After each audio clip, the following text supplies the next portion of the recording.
ای محبوبان، از شما همچون غریبان و مهاجران خواهشمندم که از هوس‌های جسم که بر ضد جان قیام می‌کنند پرهیز نمایید و در میان خلقها عمری نیکوکارانه به سر برید، تا که آنها بجای آن که در حق شما همچون بدکرداران بدگویی کنند، اعمال نیکتان را دیده خدا را در روز تفقد حمد و ثنا خوانند.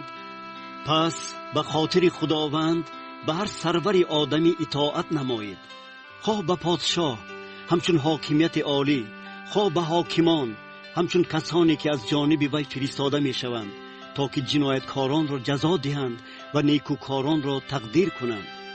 زیرا چنین است اراده خدا، تا که ما با نیکوکاری خود دهان جهالت مردم بی اندیشه را محکم کنیم، همچون کسانی آزاد، نه همچون کسانی که از آزادی برای روپوش کردن بدی استفاده می برند، بلکه همچون بندگان خدا. همه را حرمت کنید، برادری را دوست دارید، از خدا ترسید، پادشاه را عزت کنید. ای خدمتگاران، با کمال ترس به آقایان خود اطاعت نمایید، نه تنها به آقایان نیک و فروتن، بلکه به آقایان سختگیر نیست. زیرا ثواب است که کس اگر از روی وجدان به خاطر خدا اندوهگین شده ناحق عقوبت کشد.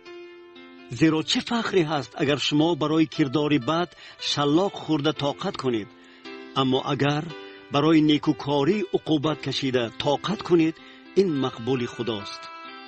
زیرا که شما برای همین دعوت کرده شده اید، چون که مسیح نیز برای شما عقوبت کشیده و شما نمونه عبرت باقی گذاشت، تا که از پی او روانه شوید. او گناه نکرده است و در زبانش مکر نبود. گرفتار بدگویی گردیده، او جواباً بدگویی نمی کرد. عذاب کشیده، تهدید نمی کرد، بلکه خود را به داور عادل می سپرد.